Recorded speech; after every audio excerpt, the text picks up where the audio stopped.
This is a Rogue Media Network podcast. Coming up on The Payoff, this episode starts season 4. No better way to start off the season than how we started it all, with Wes Cunningham, movie star, recording artist.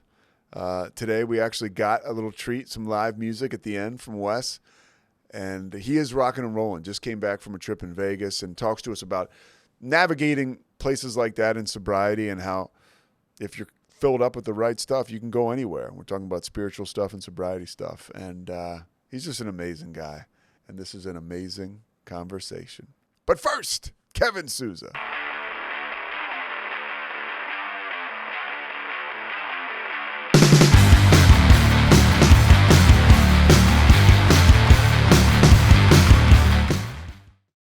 He played Julia Louis-Dreyfus's husband on Veep. He's kind of this cat, this sort of like Lothario character.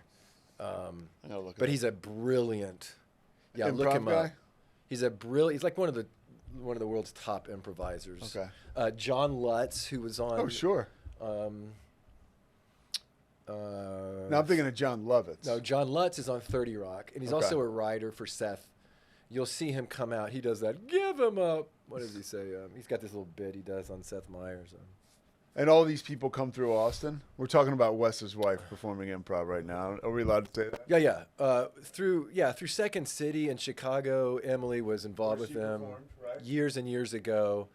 And some of these guys are Rich Tellerico, T.J. Jagodowski, Peter Gross. Gotcha. And but I'm just blanking on Julia Louis-Dreyfus's husband's. But that's not Peter North. It's not Peter North, though. That's a different fellow. Okay, I know this guy. Dave Pasquesi. Dave Pasquesi is his name. This is another guy from Veep. Yeah. Anyway, they all perform. They all kind of tour through this. Oh yeah, this guy's awesome. This place called Cold Town in Austin, and they do improv, and it's just like I've told you before. Like when you get two masters up there. These guys, I mean, I'm not telling. They're geniuses, and they're miles wide. So it's two guys get up on stage. They take one suggestion, and then for the next hour or hour and a half, they riff, and they come up with 20 different characters and just all these different scenarios, and they do all this object. And so it's like it's all imagination, and it's all jazz. It's all happening right in front of your eyes. Nothing's planned, but they'll go back and you'll know, oh, he's playing the old lady again, and then he'll come over, and then it's just like this mind-blowing, beautiful experience. So anyway, Emily used to do that, and now she teaches at Baylor, but she's been kind of flirting, hanging out down there, and they've put her on the bill, so she's going to be playing next month in Austin, and this performing. This is legitimately what she always wanted to do. Yes, correct. You guys lived in Chicago together when she was in Second City. Yeah. Right? She's a performer. Yeah. And I think that lends itself to teaching as well. I mean, she's passionate about other real life things, of course. Yeah. But she loves teaching, and she loves communicating and connecting, and she's very funny, and she's very silly, and she's very smart. She's very beautiful. She is all those things. She is, Pete. Yeah. I lucked out. It's weird because the reason I asked that is because, and we're here with Wes Cunningham, who I already gave an introduction to. He's got we got a guitar here. I brought a guitar. Yeah. Yeah. Which we're looking forward to hearing a little bit of that. That was like a pleasant surprise. It was last minute. I made a song last week, and I'm like, you know what? This will be fun. I'm going to bring it. Yeah. I'm just going to bring it. Who cares? Yeah. That's where I am in life. I'm like, eh. So, well, that's a good place to be, by the way. So, but Emily is now, she got her dream job teaching as a professor at Baylor. She just got her dream. Yeah, things and are now hopping for her. Things are hopping for her. Yeah. So, as a guy like you who is accustomed to the limelight, right? I mean, you don't love it, but we've talked about your history as a recording artist and actor here. I thought I wanted it, right. Yeah, but hold on. But now, how is it for you? Because we talk about getting sober, we talk about ego and stuff like that. Yeah. How, and you seem like when you talk about it, like totally like celebratory. Is there any bit of like you that's like, huh? Oh, right. Yeah. Yeah. Oh, good for you. When you go to see her? Yeah. Any bit of that? There's none of it. None of it? Yeah, I can mean, tell. it would be, I could, Yeah, I mean, I got a friend who's a songwriter who's wildly successful, and I go, good for you. I mean, I have that capacity. Yeah. But where my wife's concerned, it's nothing but, she's forwarding the family brand, so. She sure is. You know what I mean? Like, Yeah. that's kind of silly, but no, I'm 100% happy for her because she's spent. I think maybe this is pretty common when you're a partner with someone for many years, and I don't want to delineate it in male and female, but it seems like the guy gets out there and has to go and make stuff happen and be as great as he can be, and then the partner supports him, and then there comes a time when you go like, all right, I either this you recognize it for the paper tiger that it is, or you. Or what are you burn out with? But eventually the other partner gets a turn. And so I just feel like this is like a second half of life thing. And it's her turn to go be awesome and do great stuff. And it's my turn to be, supportive. And that feels great to me. Like, now, I love that. Leading up to this, I've known you for a while now. Yeah. You're such a good guy, Pete. You're awesome. You're man. very. I owe you for that quote and that story you gave. I appreciate that. But Well, I've known you for a long time, and this is probably the freest I've ever seen you. Huh.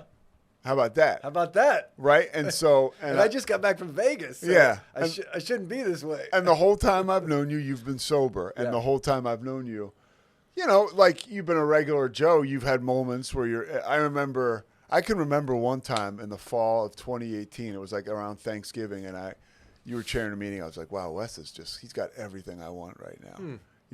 Wow. Yeah. I remember I told you. Your hair was real long. You were chairing the meeting. I have a kind of a weird memory. But I remember. You were like 2 years in town, right? Yeah. It was like a Saturday or a Sunday. Yeah. I think you left and I took over for you, which I did happily. I need that thrust into service nowadays still. That's but, so cool. Yeah. But speak a little bit about that. Like, you're really kind of flowing right now. You brought up a great point. You just went to Vegas to see U2 at the Sphere, and I want to hear what that was about, how you like that. But you also mentioned you're taking trips to see people perform, right? Like, there's no place you can't go right now.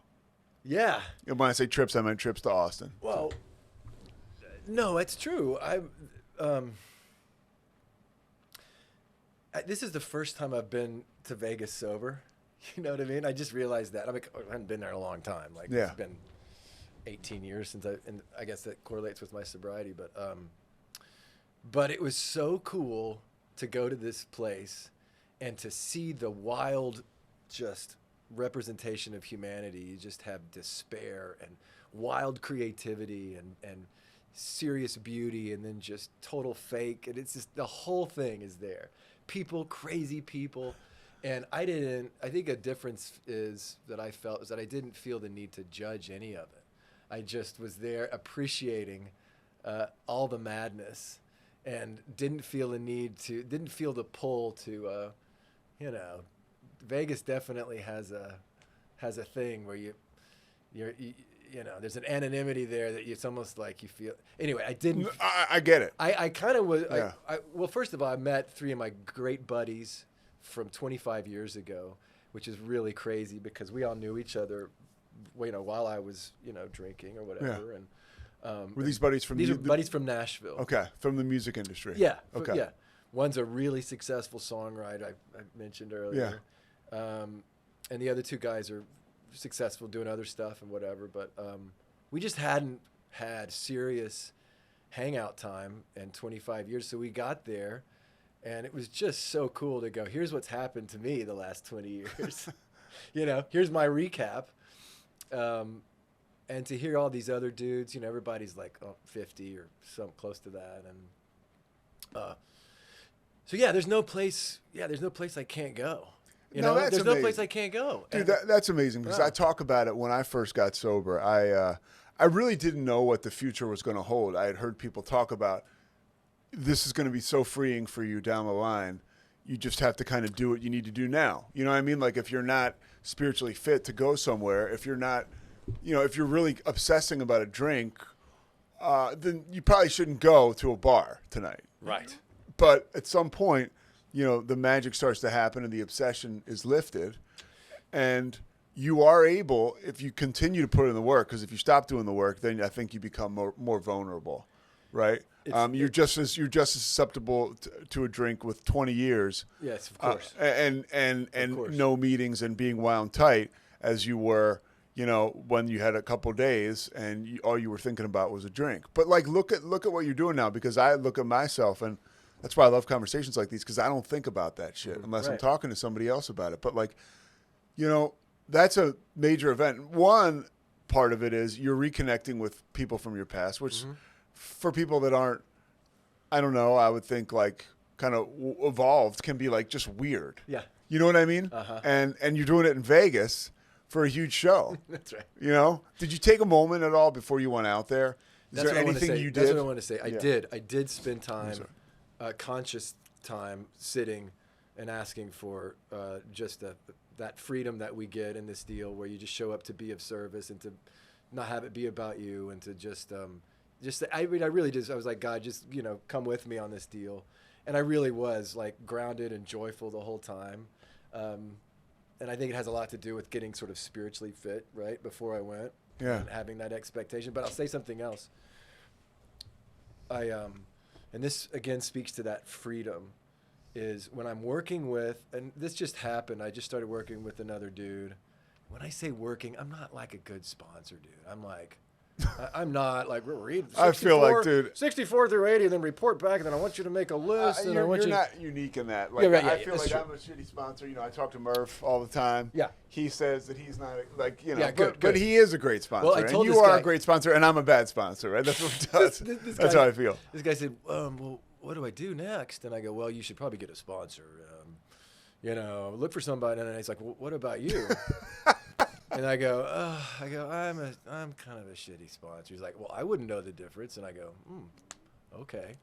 And then of course, right after I read that thing about how Bill Wilson was going around trying to get people out of hospitals, get them sober, and his wife, and Lois said he's frustrated because no one's getting sober. And she says, well, yeah, but you're staying sober. And so what I want to say is, and it's just occurred to me in the last couple of weeks, like when I'm working with, or when I'm just sitting with another alcoholic, and my intentions are not for anything selfish, like anything to further, if I am genuinely like, I'm here to give away what I got, no matter, I don't care how it lands or how it results, that's my job. When I'm doing that, I am the freest I can be. Like I can't do anything wrong. I can't say anything wrong. I can't say the wrong thing. You know what I mean? Like when I'm working with, if my heart's in that spot, then I'm just totally free. And because it's not about me. And that's that whole thing that I resonate with it in the Bible, where it's like when two or more are gathered, in my name. In my name. In God's Yeah. name, then I'll be there. Yeah. And the idea is so I don't know. That was kind of a revelation I had, that it kind of makes me want to be more in that world where I'm showing up. I mean, of course, you never want to go, but then after, Dude. Then during, you're like, oh my gosh, I'm experiencing. God shows up, Yeah. and that's when the magic happens. That's when you're in that space. That's when the magic happens. So I was doing work with the sponsee. I only have one, right? And I owe him a phone call. yeah, Just to get everything on the table. Like, I'm not some great like sponsor, obviously, but we were doing a fifth step, right? Yeah. And he was going through his inventory, and like about an hour and a half in, I was like, all right, like I started thinking like, all right, clock, just because I'm fucked up like that. I have nowhere to go. I'm just like, it's my father comes out of me, right? Like wrap it up, Yeah, wrap it up. Time to go. All I'm trying to do is go home all the time. because you're still a human being. Yeah. But I told myself in the moment, hey, this is a beautiful thing that's transpiring here. Get out of the way. Get out of And there. if this takes forever, that's fine. Yeah.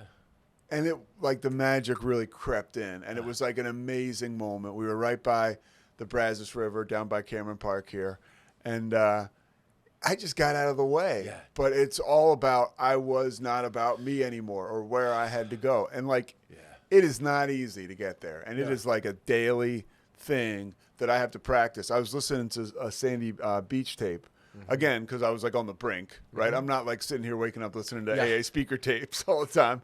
And he talked about the ability to, when you're in moments like that, to have the correct response, like how important that is. Like, yeah, I can always look back and be like, oh, I should have done it this way, even in sobriety. Or I can ask you about how your day is and you can tell me something. I'll be like, well, and if you ask me, hey, well, maybe a spiritual way would have been to do it that way.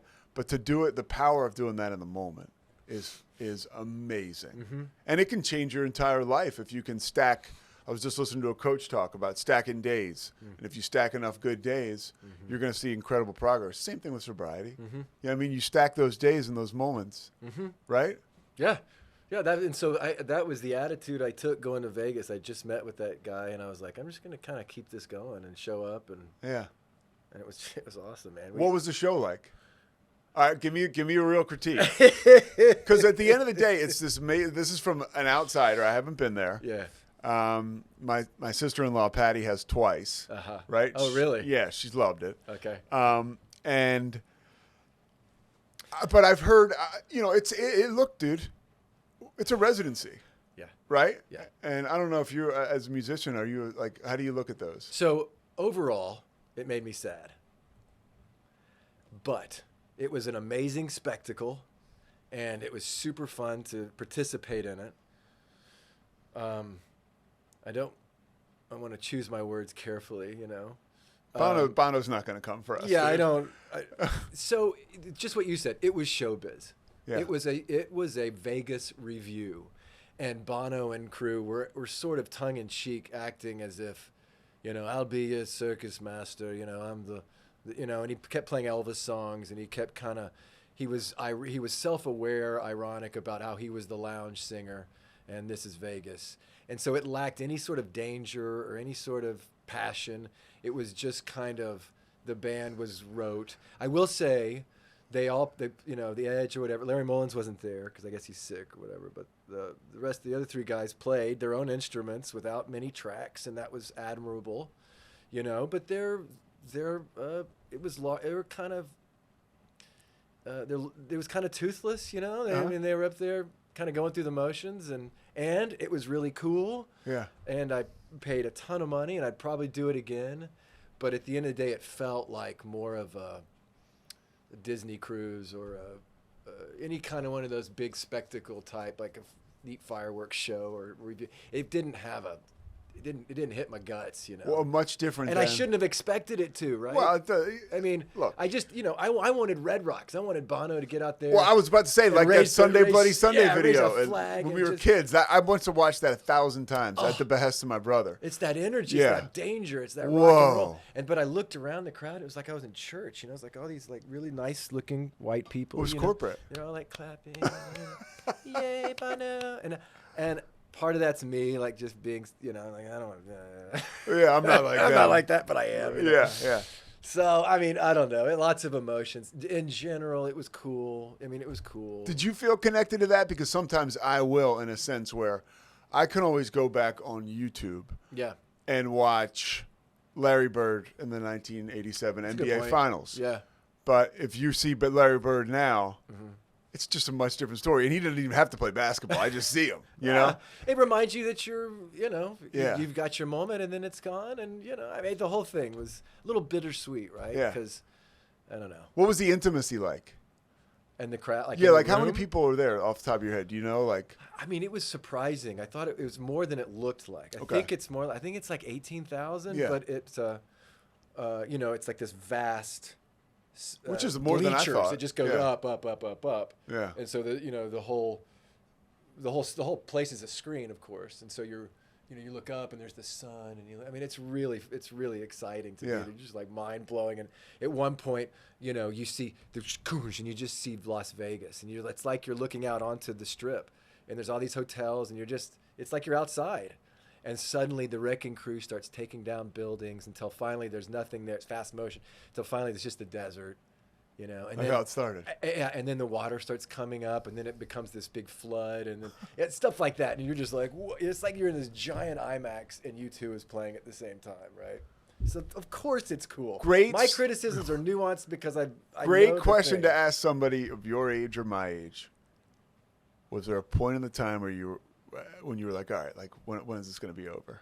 Yeah. Yeah. I mean, it happens, right?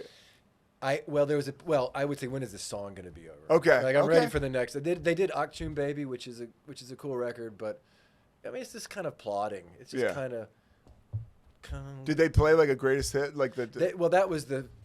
So I think Bono before this did a little tour called Surrender. This is what I understand, and that he was much more passionate and so.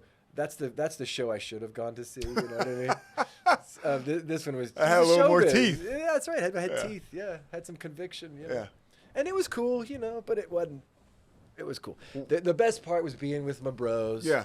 And just talking it out. And can I tell you too? Like, Yeah. I take similar trips, right? Like where I get together with buddies from my past. Yeah. Right. 20 years ago. Right. And I'm always amazed. Yeah. At how much fun I have being like the sober guy there. I mean, it fucking blows me away. There are nights because some of these guys will get feisty, you know, because they know me so well. They're like literally like brothers, you know. Totally. Guys from Richmond football, and so they'll break my balls, and as they break my balls, maybe they're getting drunk. So then I'm like, okay, like it's time to like. Yeah, get him an exit strategy. Yeah. Let me hit the hotel. Let me tell you about this ball breaking thing my brother Michael did to me. This can push you to the edge. Okay. So I made a quick trip home to see my mother and my brother, Yeah, right? Right. And this just lets you know where I am on the pecking order with just Really? about everything in life. Yeah. We take my mom out to dinner. The bill comes. You know, I'm the youngest. I'm still looked at as like a toddler. Oh, I'll pay. Little Petey. Little Petey pays. So I pay. Why do you pay? Because I just want to pay because Okay, I'm the big okay. shot. I got it. You know, You're the big shot. Okay, yeah. got it. I've got this guy's got a fucking job. You know, I got it's like so many years I was looking around the table. So It's karma. I get the bill. I tip over 20%. Right? Like a there's bitch. there's four of us there. Well, hold on. So my mother and my brother, right? We know the people that own the restaurant. The bill, they start like eyeballing the check, right? Then my brother picks up the check and is looking at it, and my mom goes, post-stroke, Michael, do you have any cash to leave on top of that? I'm like, so I'm starting to get charged up, and he's like, yeah, I don't know. You know, like we know these people. I'm like, dude, it's over 20%. Then my sister-in-law, Mike's wife, who was a waitress for a long time, was like, maybe you don't know the restaurant business that well. I'm like, Tara, I work in the restaurant. So now everybody's coming down on me. KFC. Did you tell her that? Did you drop that? She knows. Okay. Everybody's it's the ball-breaking Super Bowl, right? So then I go to my brother. I'm like, that is bullshit. Yeah. For somebody to pick up a check and look at that like that, like Good for that you. never happens. Yeah. And he goes, you're right. It never happens to anybody else. But if I'm here and mom's here, it happens to you. It's big brother. And then for the rest of the night, he was like, gosh, you're so angry. Yeah. I can't believe this new side of you. So anyways, I did have to I turned it around pretty quick. Not in the moment, though. No miracle like Sanity B. I didn't handle it perfect. But you go back to your Turning it friends around. Yeah, after good. that long story. That's great. What are brothers for? Exactly. Some of the greatest moments I've had in sobriety have been with my old bros and having an amazing next level time and thinking to myself, I can't believe I'm doing this without alcohol or drugs. Yeah. Like I always thought that shit was a conduit to having this type of enjoyable session with my bros, and it's not. Sitting and laughing, right? That is the biggest fucking lie Yeah. you'll tell yourself when you're starting to get sober or when you're trying to get sober. It's like, I'll never have whatever again. Yeah. It's not true. Yeah. And it's not true. to be able to experience that is beyond where I ever thought I would be.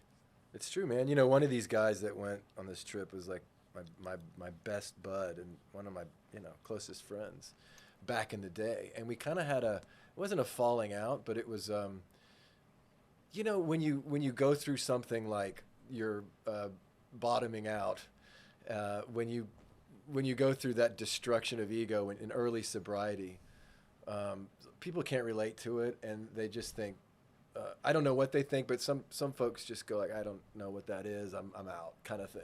Yes. And I don't fault this guy. Dude, I've had the he same was in his stuff own my place, life. and he's had his own issues, and he's done his own work, and I was a little nervous about seeing him again because we were really tight, and And anyway, it was great. It was just great. Like I was coming down the elevator. I knew he'd be at the bottom of the elevators. I know it sounds really goofy. No, it does not. This is the kind of stuff I deal with.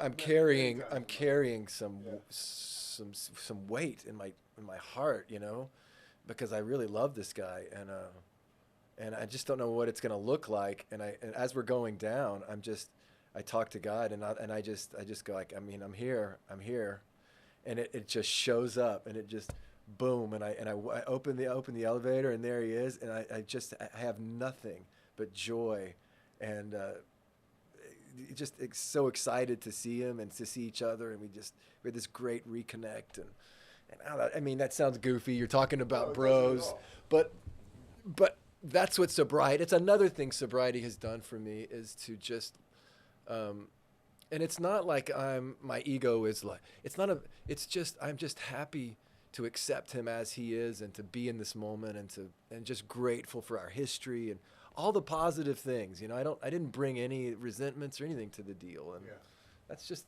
you know, that's just God doing for me what I can't do for myself, you know. So that's awesome. And you talk about what can you bring, you know, like that's the ultimate test for me, or like the ultimate breaking free of like the bondage itself, right? Like, which again, I'm selfed up most of the time. Yeah. I just am, you know. And I sometimes I'll think about doing inventory in my day, like, whoa. Yeah. I'm thinking about myself a lot. Single guy. Yeah. You know, no kids. I got a dog. Yeah. You know, I have several like things going, but like work obligations, and I have a girlfriend, but like. You got to make an effort. Yeah, totally. It's not right there in front of my face when I go home. It's not. Yeah, right. Not. I get it. So I can. You don't have dishes sitting there. No. You know, right? I get it. So I would have dishes if we had a dishwasher. By the way, I wouldn't. Sometimes I do have them. You saying you want a dishwasher? Look, I'm not saying that. You got to live there 5 years to get a dishwasher. There's a points program I can set you up on. Everything goes wrong, Wes is right there. So, and the place is awesome. Yeah. I can be so selfed up that sometimes if you're talking to another alcoholic before you do something. Yeah. And hey, remember what you can bring. Yeah. Not what you can take. Yeah. That's a major deal, because when you come down the elevator and you say that prayer, then you're bringing this positive energy, this light to that experience. That's right. Where you're out of self and you're letting God do the work. And oh, by the way, I'm here. God does okay at his job. I mean, we're talking about God, whatever your higher power is, the universe, but like. Yeah, even in Vegas. Yeah, he shows up, right? That's right. You know, like Kevin, our boy. I remember I was talking to him not too long ago. Yeah. About like, this is probably the summertime, talking about like girls and problems, and I said something like.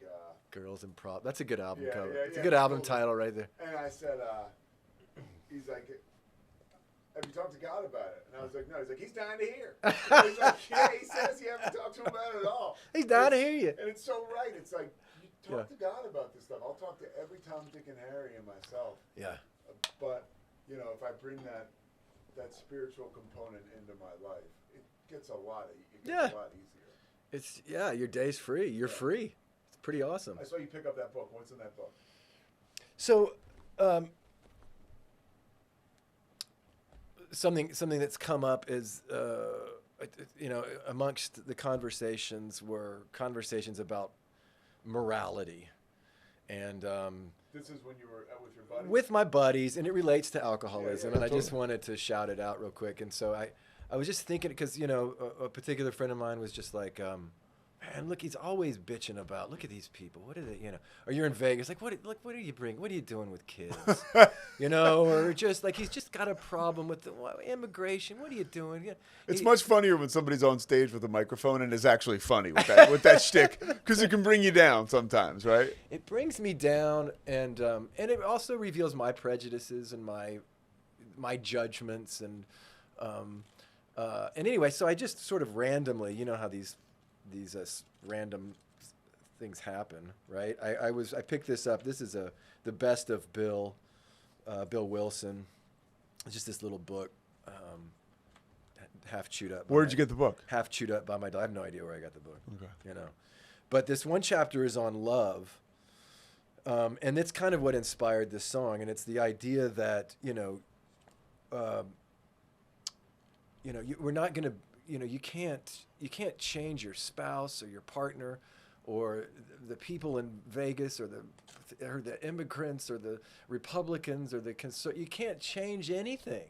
And you can't sit there and I just think it's counterproductive to criticize people's morality and their choices. That's beside the point, because this is a whether I don't know if you subscribe to this or not, but this is where we live. This is the world, and people have instincts and they go crazy. And like the book says, instincts run riot, and that's just the expression of not having peace in your heart. And so the true thing is to freaking out at that stuff. Yeah. So instead of disagreeing with someone over there, always fighting for to be understood and to present the true side of things. If people would just go to church every day, whatever your thing is, this place would be a better place, And so I'm not putting it very well, but I texted my buddy, and I just maybe I said it better in the text. Let me just see, but the idea is, I think we spend too much energy decrying immorality. It's beside the point. This is a fallen world, and loving your enemy is the only thing that matters. And I said, justice is not love. God is. It's the work of the Spirit to change people's hearts, which will then change their morality or whatever else. You know what I mean? So it's like you're looking at the problem and not the solution. And where that relates to alcoholism is like that's what I learned in AA. Is not you got to get good to get God, but you got to get God to get good. Oh, y'all get that? I'm just kidding. I lifted it. I heard someone else say it. But anyway, so that sets up. I'm going to put the song if you don't mind. That absolutely. That sets up the song. And this might not even sound good. I don't care. I'm sure it's going to sound great. I don't. We got Mike Hamilton doing our sound. So, by the way, never been played, never been performed. This is really a Pete Sousa exclusive.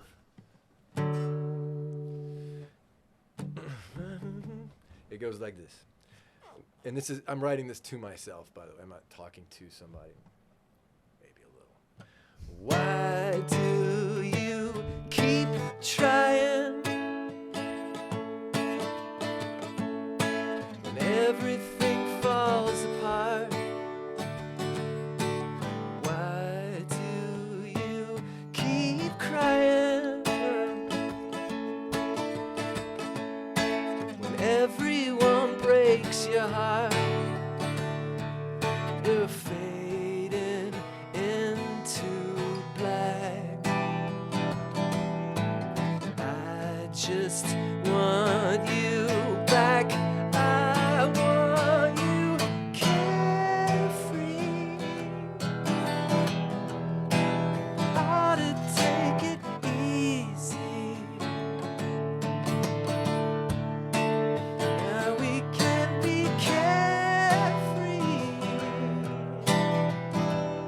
We get to take it easy. Ooh.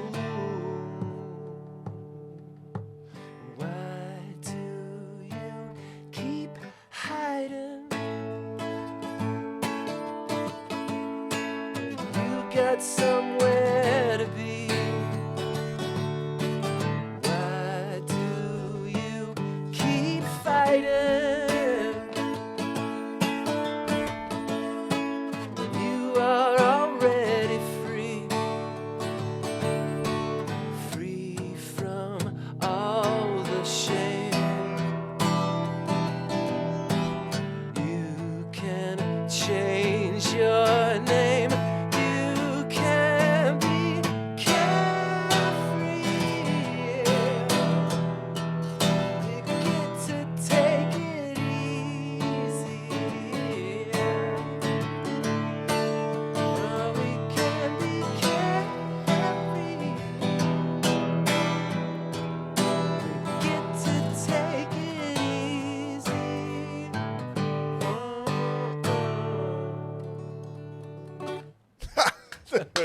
Look at what you brought to the table today. Just a little ditty, but I don't know if it was because you were right in front of me. I'm not usually that close to the performer, but you could feel the juice coming off you and the light shining through. You could kind of see it. Thanks, man. Yeah. So you wrote that song. Yeah. When did you write it? Carefree, it's called. Yeah. Yeah. I just deduced that. Thursday or Friday. I don't know. Last week. Yeah. Were you in Vegas when you wrote it? No, right before I left. Okay. So I met with a new sponsee, and I had sort of started these conversations with everybody, and that's kind of, that was my head going into Vegas. But yeah, that's the idea. It was just a simple thing, but it'll be fun to actually record it. And so you will record that. That's the first time you've ever performed it. Yeah. Wow. And by the way, people want to get Wes Cunningham's music. Where can we find it now? You kind of got to look for it. You got to look for it. And there's stuff we can't discuss now legally, right? Well, there is. That's fine. Okay. I'm on the fence. Like I So could, did you get I your could Warner put it Bro- up to where it's on Yeah. Spotify and Apple Music and all that. And I might do that, but right now it's just on Bandcamp.com, Okay. and you just go to I just post everything. Now up there. you got your catalog from Warner Brothers? Yeah.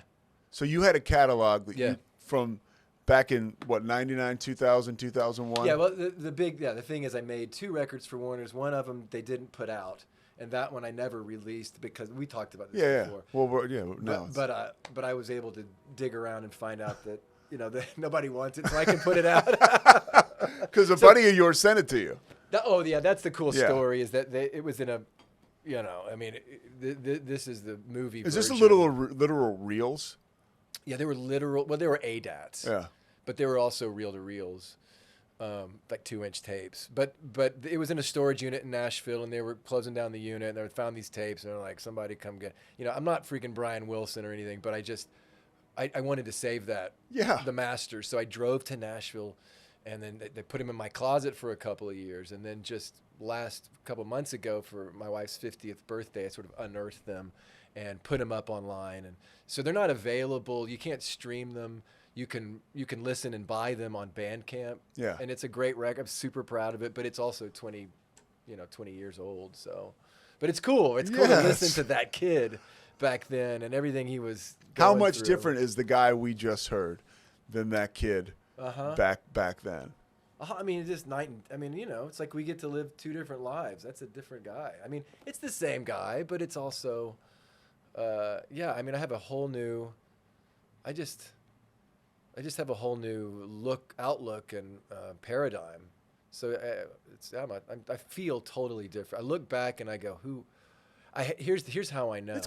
Here's how I know. I don't look back and go, man, that guy embarrasses me. I go back and I go, God bless that guy, my younger self. I go, With the love you just talked about. yeah, he's doing the best he can with what he's got, and it's cool. He's doing good. I mean, it's like I'm cheering my old. In the past, I would if I ever found an old record that I made that I was embarrassed about, I'd trash it. That was my ego at work. Shame. Yeah, Connected exactly. to it. Yeah. Yeah, I didn't want. I mean, yeah, that's. So anyway, I'm totally open to the old dude, and it's cool. I don't have any ambition to. Here's what I like, and it's a lot like sobriety. When it comes to music, it's harder than ever to dig and to find the magic. And is that for you or for anybody? Well, I'm speaking for me. When I was younger, it's like I had a storeroom and it was full of all this old junk, and I could just go grab something out of it and brush it off and polish it up a little bit, and there's a song. And I need another one. I got more, and I'd go back and get one. And then years and years later, and you're more thoughtful and you've got more experience, and the GCD doesn't resonate with you anymore. You want to do something different, and you want to have a different take on a lyric, and so it's harder to create now for me. And I'll go back in that storage room and there's nothing in there but like an old doorknob or like a piece of a window, and I'm like, how can I can't build it? So I'll grab something and pull it in and start working and see if I can work with something. And here's the point I'm making. You have to show up. You have to, what I do, I even bring God into my creative process now. I go all right, I'm here. Let's do something. Because I just love the feeling of making something out of nothing. I just love it. And so I go, is there anything good here? And I start messing around. There's nothing good. So I go, all right, maybe tomorrow. So I'll come back. But the point is I keep plugging away, and then suddenly you hit on something and you go, oh, there it is. Song's not even written.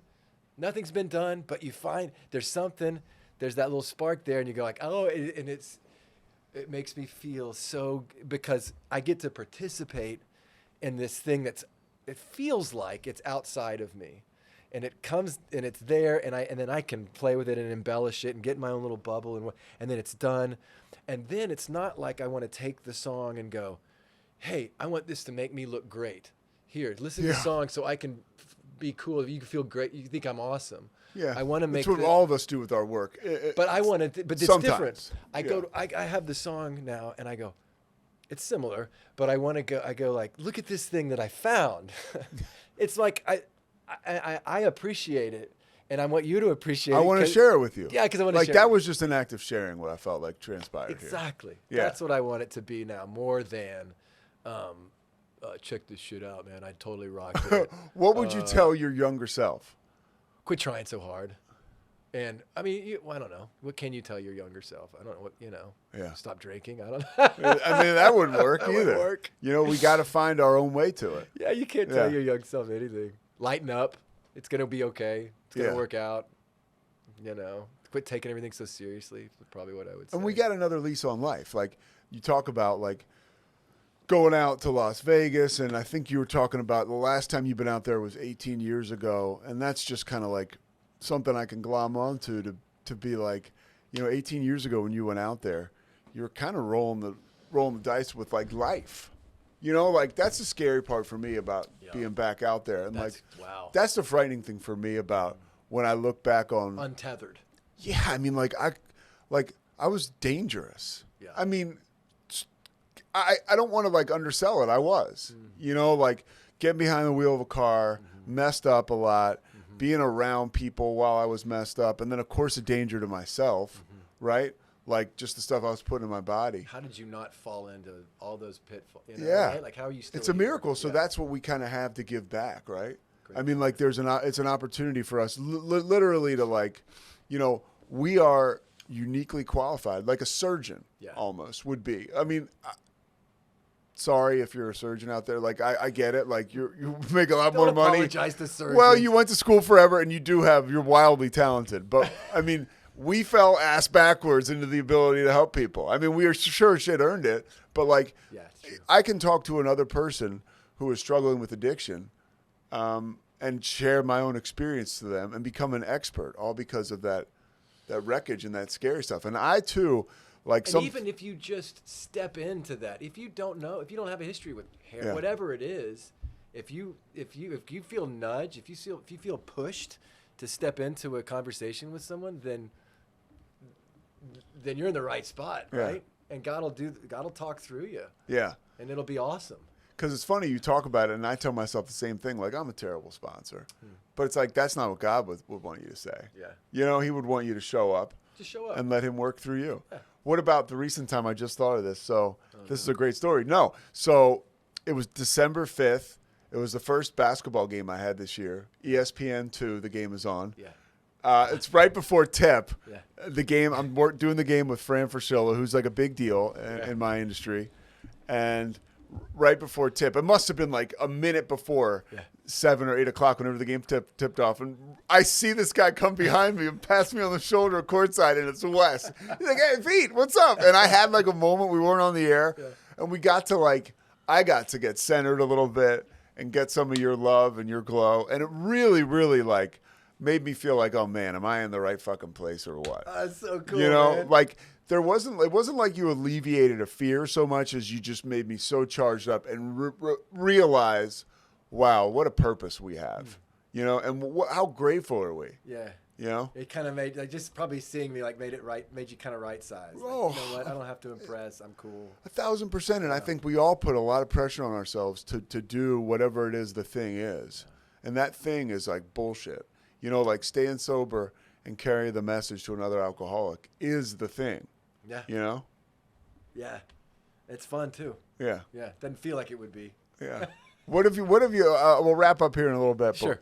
What have you learned about yourself over the course of the past, I don't know, decade or in sobriety? You've been sober for a while. and you've navigated a lot of shit, like we all have in life, but you've done it with sober judgment, which when you're looking at other people, there is no judgment. But how have you kind of moved through life? Thank you. That's a great question. I kind of want to hear your answer. I was hoping you wouldn't say that. Go ahead. Yeah, go ahead. Yeah. No, I will say that I have had I kind of started working with a new sponsor. Again, working. You know, we meet for coffee maybe once a week.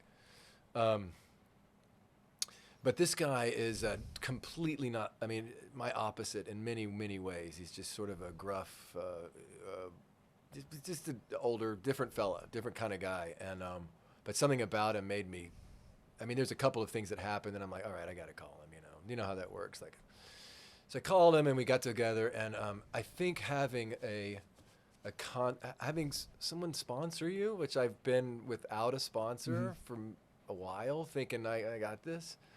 And here's what I've learned through that experience is, you know, AA or any other recovery program that you're a part of, they all kind of have their angles, and they all kind of have within any group, whether it's a religion or even AA, they have their hardliners, and they say, you got to do it this way and you got to do it that way. And there are certain truths, right? There's certain, but not dogma. AA doesn't, you know, so I think every person is unique, and how they approach sobriety is unique. And AA is a tool, and all these recovery things are a tool to help you connect with the God of your understanding. And there's great things in all of these programs, but I think what has really helped me is to kind of personalize to be completely open with another person, even the stuff that I think is not really worth mentioning, throwing it out on the table and saying, with another person, without any judgment, and just sharing that experience. 'Cause once you put it all on the table, even dumb stuff, little petty resentments, little little twist offs that you do that you think, is this right? Should it not? And I think if I were with someone else who was more of a black belt kind of sponsor that said, you're doing wrong and you got to do that. If it was more of a performative, do your homework, whatever, I would be kind of in a worse spot. I'd feel even worse about myself. But I got this guy who's like, yes, and he's like, great, what's going on? As long as you keep your contact open with God, you can't go wrong. Yeah. Right? Like that's the drinking non-negotiable. It's let me off the hook with any kind of sense of feeling bad about myself in any way, because getting better is the work of in my personal opinion, I think it's the work of the Spirit, God, that's inside me, that's going to eventually keep. It goes back to morality. That's the thing that's going to move me toward right living.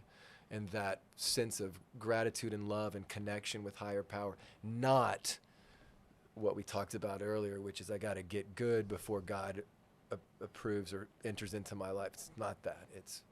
I just got to be open to God and live my life and be human. And when I mess up, I went to the eye mart the other day to get my glasses, and this lady was terrible, and I was just as belligerent back. And it was just this awful experience, and I left, and I had this burning in my gut. I was like, what is this? I just felt crappy. So I had to drive back and find her and be like, look, you did nothing wrong. You were professional. She was kind of not, but whatever. Yeah. But it doesn't matter. I was uncool. And it wasn't so much about me feeling justified or righteous. It was just about me getting that off my plate so I could have the peace of mind that I have come to rely on. Yeah. And appreciate. So anyway. But no, those petty resentments block off your ability to help other people.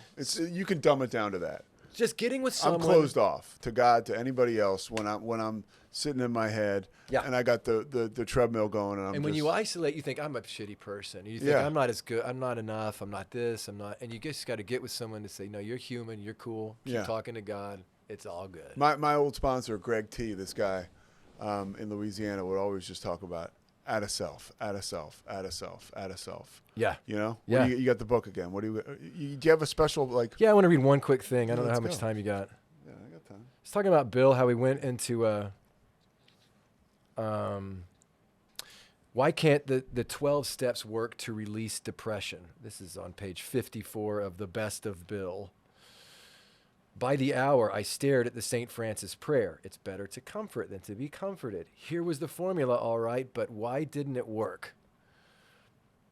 This is talking about when you're in sobriety for a while and you start getting, he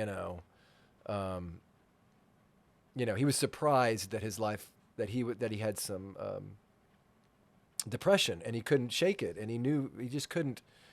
So he says this: suddenly I realized what the matter was. My basic flaw had always been dependence, almost absolute dependence on people or circumstances to supply me with prestige, security, and the like. Failing to get these things according to my perfectionist dreams and specifications, I had fought for them, and when defeat came, so did my depression. There wasn't a chance of making the outgoing love of St. Francis a workable and joyous way of life until these fatal and almost absolute dependencies were cut away. So, I mean, I don't know. It goes on. I probably didn't, you think once you get sober, you should be happy, joyous, and free all the time. And I wanted to underscore that, yeah, sometimes you don't feel it, and it's the actions, the little actions that you take. And it talks about, too, like, for us, whether we're drunk or whether we're sober, that you kind of have to be brought to your knees in one way or another. It's the to humility. to be desperate enough to try something different. That's true. That's the scariest part about sobriety, is that, how did I get here? Mm-hmm. I was totally desperate. I would have done anything. I was out of options. And so what does that mean? If I go out and get drunk, that's what's going to take me to stop. Like, I want no part of that. That's right. Yeah. And it talks about it right there. Even emotionally, you have to get brought to a point where, like, what is wrong with me? And yeah. this Emotional is sobriety. yeah, it's a special deal what we have here. Yeah. It really Special is. deal. I agree. Good stuff, man. Yeah. Anything else? I love asking this one question. Okay. I've asked you this. This is the fourth time you've been here. Is it really? This is the fourth year of this podcast. I love it. First guest, and here it is. Every year in late January, early February, I have you here. It's awesome. So last time I had an Eagles jersey on that sucked this year, so I can't get ready for the Super Bowl with the jersey on. Sorry about that. I know that hurts. What do you tell somebody who's trying to get sober, or comes to you and says, "Hey, Wes, like I'm out of ideas. Like, what do I need to do?" Wow. Somebody that's listening now, Yeah. and can't fucking stop. Wow. Because that's why I started this podcast. I didn't want to go to people to tell them actually how bad it was, and I needed to hear people talk about solutions. And so there wasn't much of that out there. There was a book, Moments of Clarity, by Christopher Lawford Kennedy, and there was, like, I remember I heard Bill Simmons had Chris Herron, who was talking about his drug addiction. Now, this is more than 12 years ago on, and he talked about, he's a basketball player, he talked about overcoming that. If you're desperate enough, right? If you really want it, you're in a great spot, and congratulations, and that's awesome. That's number one. Like, I've got so many friends who want this lifestyle, but they're still in control of everything in their lives, and they really don't want to surrender that completely, and so they don't get that freedom of living. So if you're desperate, awesome. Number two, I would say, but you've got to take an action. You've got to you've got to call someone or go somewhere to a meeting, or just take an action. And finally, I would say it's the set aside prayer, which I don't know off the top of my head, but it's basically, this is a big one for me going in, because I thought I had an idea of. Keep talking, I'll find it. I thought I had an idea of how the world was and how God was and how I was, and it wasn't working. And someone said, "Well, if you know God so well, why isn't He helping you?" or something like that, All right, here it is. And so the set aside prayer is the thing I would recommend. Go ahead. This is my sponsor, Mike P. When I lived in North Jersey, when I first got sober, we would read this every time when we got together. Really? At the very beginning. Yeah. God, today help me set aside everything I think I know about you, everything I think I know about myself, everything I think I know about others, and everything I think I know about my own recovery, so I may have an open mind and a new experience with all the things, with all these things. Please help me see the truth. Right? Is that the right one? That's it. Did I get fooled by I mean, because the God objection is really strong, and you can go to a meeting and get turned off really fast if you're not open to just saying, okay, I'm going to sit and look for things that are true and that feel, whatever. And slowly you can rebuild your Oh, I got one more question for you. Yeah. I forgot. I got to ask you this. What has? I want to sit here all day. Let's go. So since you remember, I always got to go, so we can't do that. I'm in my head. I got to go fix the door. Yeah, you do, right? Yeah. So since we first sat down in February 5th of 2020. No. It was 2021. Okay. Yeah, because this starts our fourth year. This is your fourth time. So, your life at home has changed dramatically. Your kids have morphed into these little independent people. Yeah. Some bigger than others. Sure. How has that have you gotten so much joy out of that? I mean, because it seems like you really have. I think that's amazing that you would ask that question. I think that's so cool. Thank you. Yeah. You don't have. I mean, I don't know. The kids get older, and then they don't want to talk to you anymore. And I got one kid in college overseas, and another kid that's gonna go to college next year, wherever he wants to run track. Probably. He's working on it. He's trying to get down to 4:15. I think he's at 4:30 mile, and he says if he can get 4:15, that locks him in. Yeah. So he's training his balls off. And much respect for him. And then my youngest son also, Conrad, is training too. And it's total joy. It's a total joy, and I get to bring this thing into my house, and not in a traditional way. Not in let's bless our food before we eat. It's more like. We do that, of course, whatever, when you think about it. But I'm talking about more just they get to see me living. They get to see me tell my wife the story about how I had to go back to the iMart and apologize to the girl. My dad never told any stories like that. God or bless whatever. him. They get to see in real time.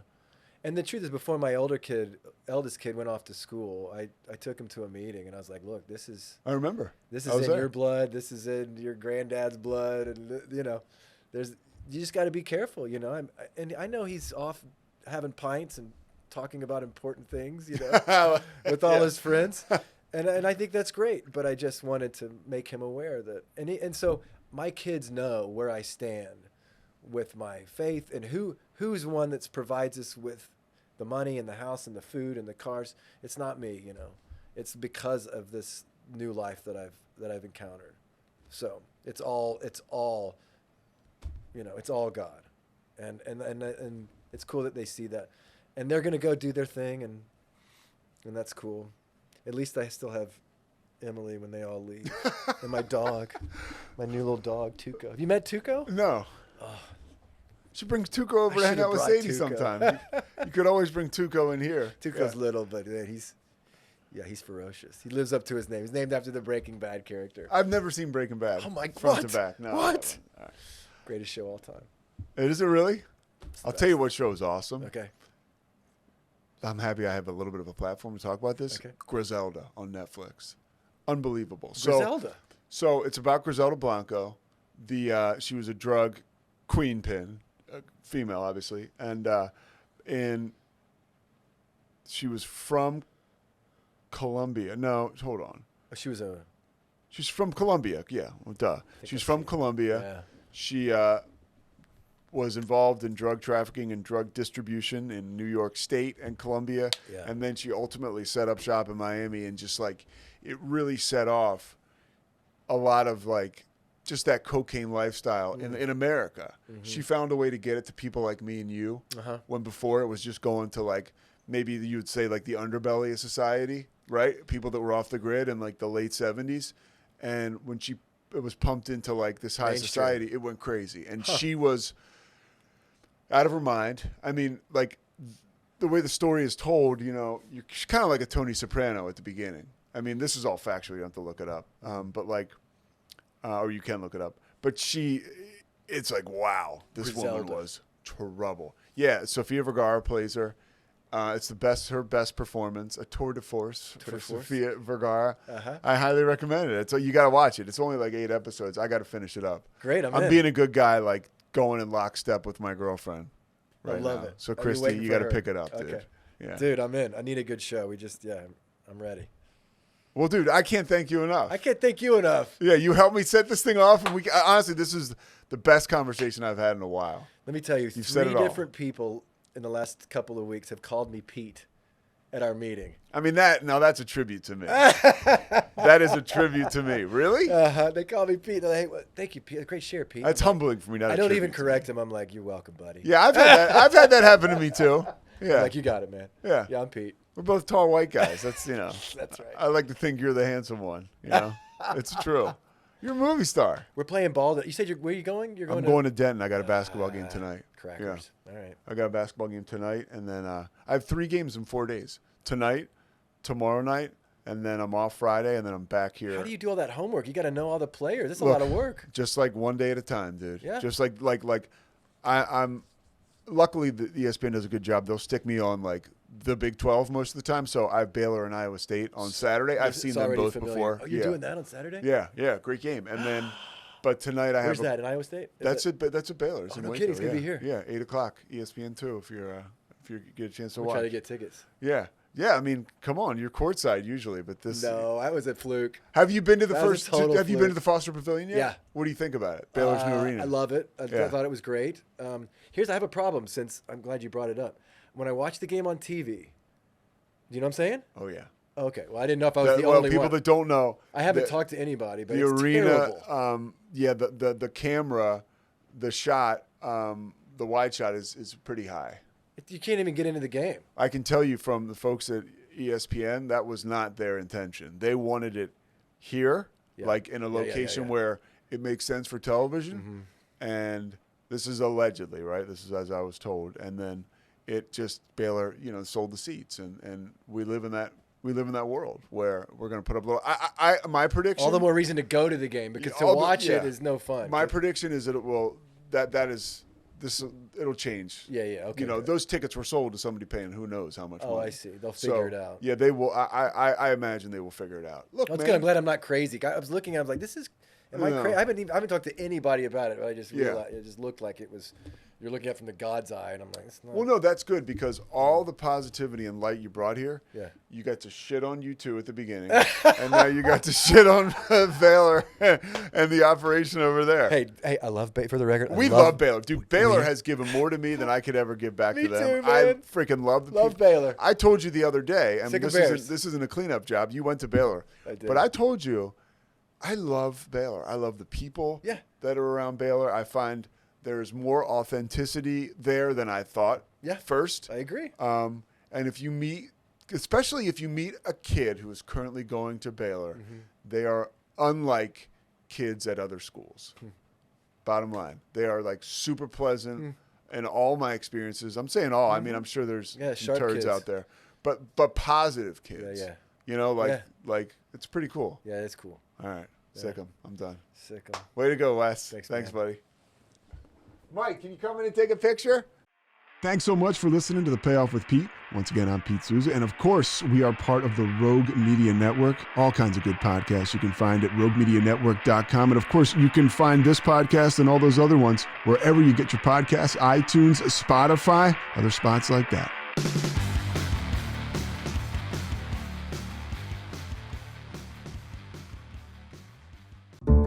This has been a Rogue Media Network production.